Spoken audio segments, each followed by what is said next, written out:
past 5 years, we coexisted peacefully. Until now. If we don't find a solution, 3 billion will die. However, we crack their navigation. We're embarking on the first mission to their world. You've been blessed with the ability to interact with alien tech. And I want you. Hey, how's it going, Alexander? Very good indeed, thanks. How are you? I'm doing great. How about yourself? Where are you at? Not too shabby. I'm in Massachusetts, Western Mass. Very nice. I'm in Chicago. Where about you? Oh, Chicago. Okay. Mm-hmm. Yeah, shit's kicking off there, big time. Yeah, it's getting cold, so it's that time of year where just we had like a mix of snow yesterday. It's probably coming your way too. Oh, it's coming. It's coming. Anything that comes off the lakes there is coming here. No doubt about it. Are you full time in Boston or just currently? I am full time. Yeah, I'm in Western Mass, so in the valley. Oh, okay. Yeah, very nice. Yeah, it's nice. It's pretty cool here, and my wife's family lives here, so I'm. Oh, that makes sense then. Because I leave her here most of the time, and she doesn't want to be left some other fucking place. She wants. It makes sense. You got to listen to the wife, Yeah, exactly. How you doing with the COVID thing? You good? I'm doing okay. I mean, yeah, it's some in my family have had it already, so that's something that's kind of already passed. But yeah, I mean, Chicago is still fairly open in a lot of ways. So just trying to be kind of only doing things you need to go do, like grocery stores and otherwise, I got to look out for my family too. Yeah, it's gonna get worse, man. It's gonna get a lot worse. I know, and it's kind of crazy now. It's like it's the holidays are coming right up. It's kind of going to be a different holiday for sure. But at least hopefully the vaccine starts rolling out, and at least the elders get the vaccine first, and frontline workers.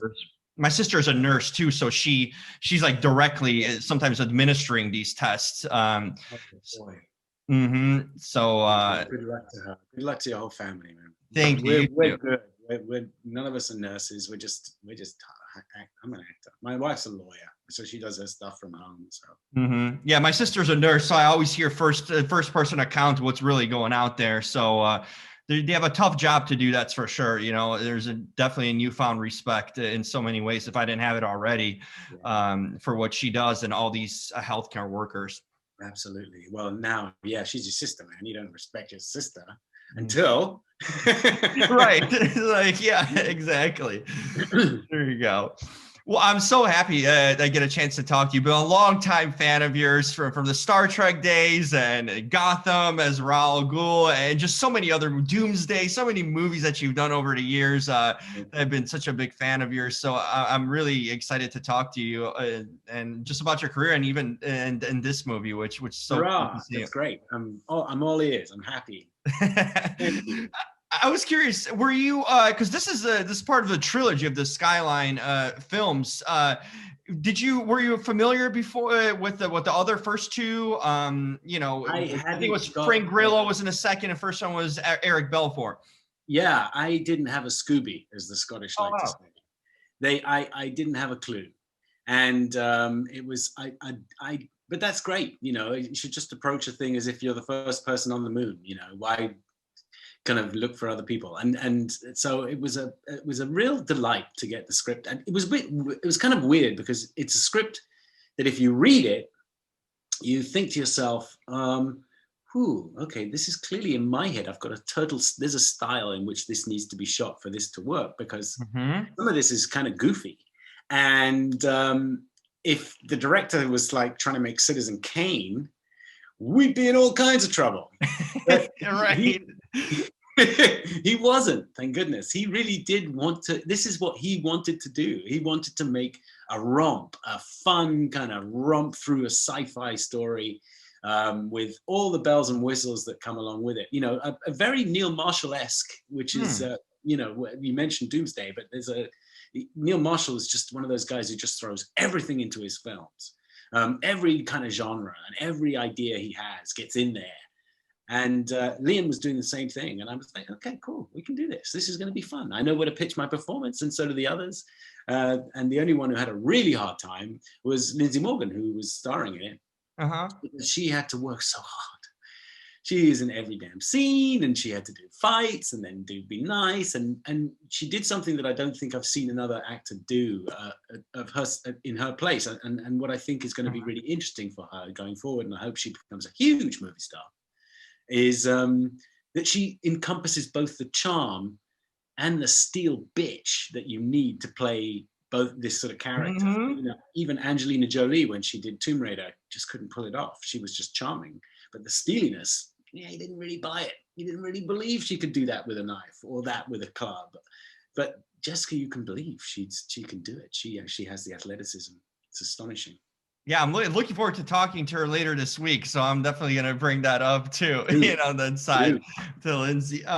You know, it's interesting. I've seen the previous films, but I always think about this franchise kind of like a combination of so many different franchises. Like you can see some Alien Predator in there. You can even like the landscape kind of looks Star Trek-y too, in a way too. Yeah. What was your initial imagination, a sense that took you? Did you kind of relive some of maybe the Star Trek, the visuals? Because obviously you're on set, there's so much CGI, but then you see it, and this film pops in so many ways. It's so the world is so vast, and I love the visuals of it. It's very sci-fi-ish to the core. How do you kind of envision that? I mean, you've worked in genres like that too before. Yeah.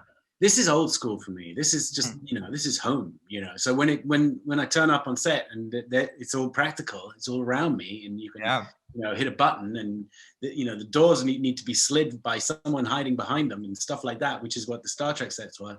That's home. In many ways, this is, you know, 30-year-old technology being used here, and stop motion. You know, I'm not stop motion, motion capture control, which is we had to use that in Star Trek. So this is very un-CGI reliant.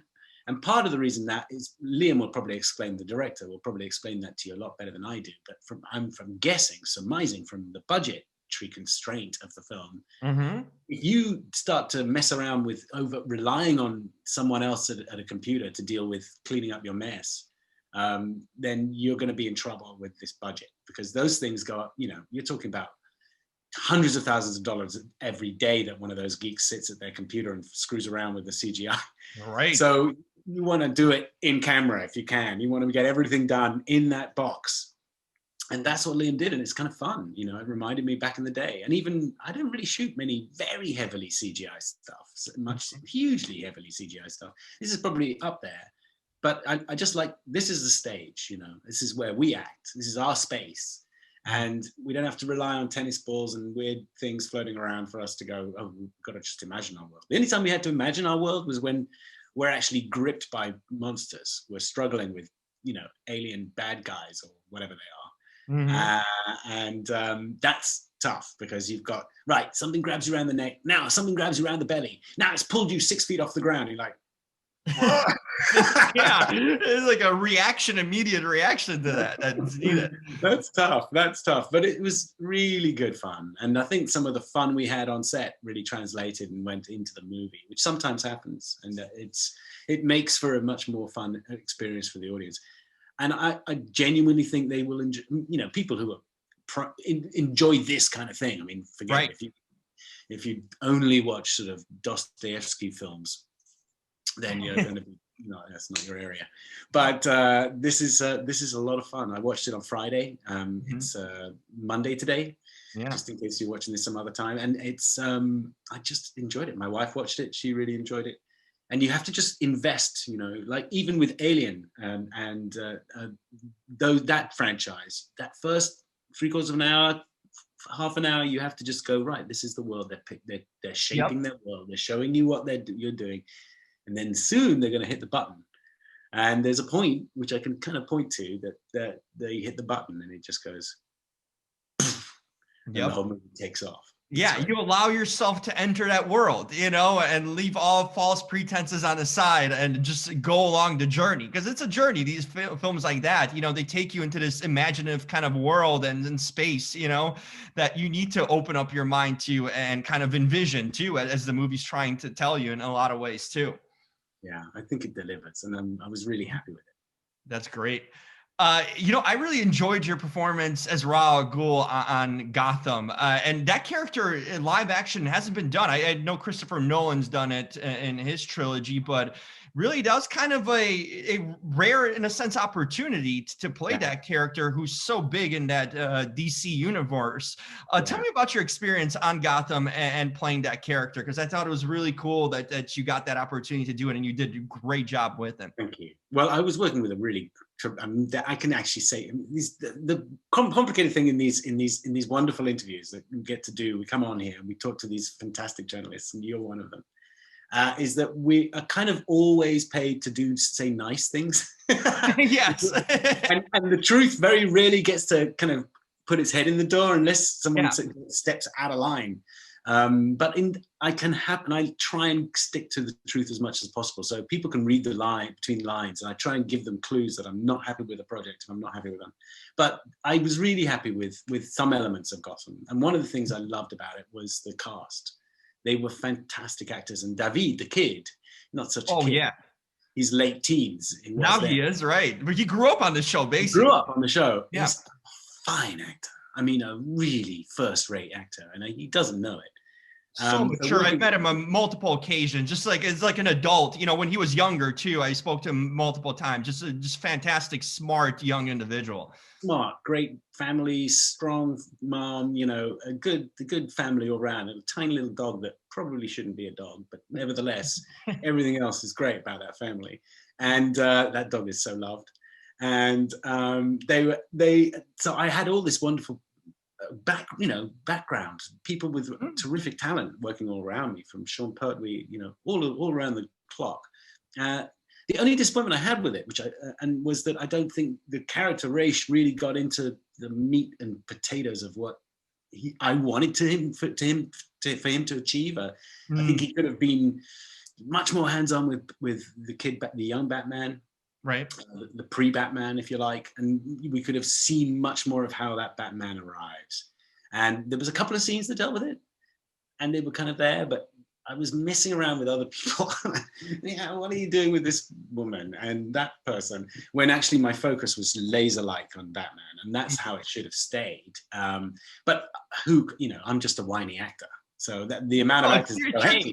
I love that because, you know, I mean, as much as you've worked on over your career, I'm sure there's projects and roles that weren't, you know, what you could have made them to be. And that's true for, I think, almost every actor. You know, at some point, if they get to work on a lot of projects and are fortunate to have a long career like you have, you know, there's going to be some crap along the way, you know, that's true. I mean, absolutely. And don't get me wrong, it ain't crap, but it just wasn't. The show was great and everybody loves that show, but I would have just liked to just get my teeth into one of the bones. Yeah, you didn't get to fully feel out the character and live it out according to kind of your perspective as an actor. I totally understand that. I think that's what I mean. Yeah. No question. What about Doctor Bashir? That's another iconic role that's been around. I mean, you talk about Star Trek and the fan lore of that. That's been going on for decades, and you're such an instrumental part of that franchise too, looking back. And now you know, CBS kind of starting over with Picard, and you know, kind of bringing back Star Trek again and continuing the history of it. Tell me about your time over the years working in that kind of iconic franchise. Well, I was 26 when I first joined that group, and I don't know whether you're probably going. I'm in my mid-30s, so okay, cool. I can't tell age. You know, something I just don't know. I'm a child. I just feel like all normal. Everything levels out after you're like 18 for me. But I was what I would basically call a kid now, and I did not know how lucky I was, you know. All I knew was that I was suddenly getting $7,000 a week, and that I could just walk into a car showroom and pick out a Chrysler LeBaron because I like the color. And I just was feckless. I just was irresponsible. I just, did whatever I could to just have fun. Yeah. But I completely enjoyed the role. And then by the time I was 5 years into it, I started to go, wait a minute, my career might end with this role.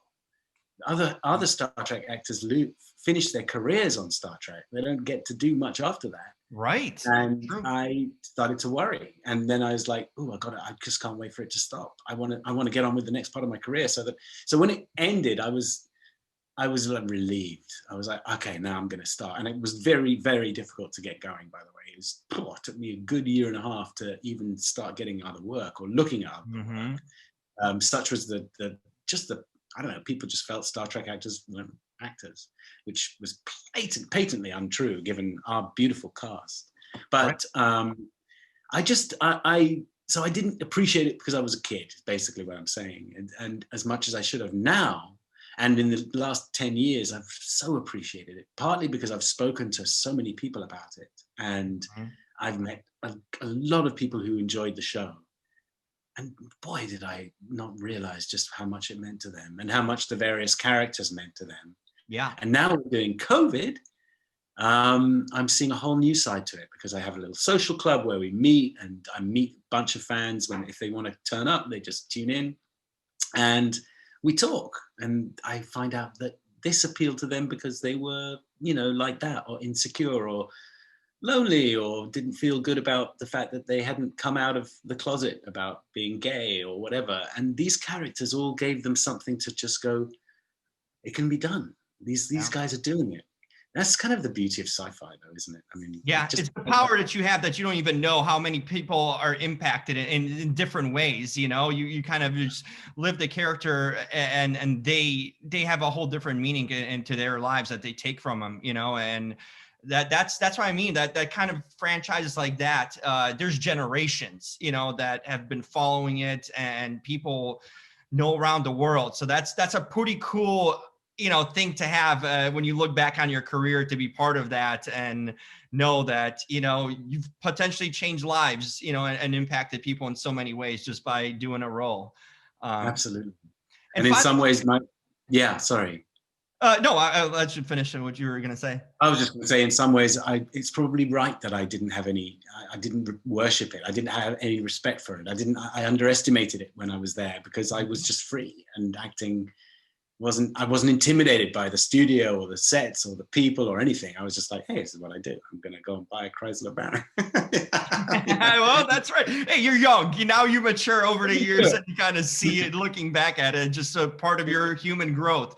I wanted to close out by asking you, what are some of your hobbies and interests? I love asking that question to creatives because I know, obviously your life off the set is as fully as an individual and a person. Well, normally, what are things you like to do?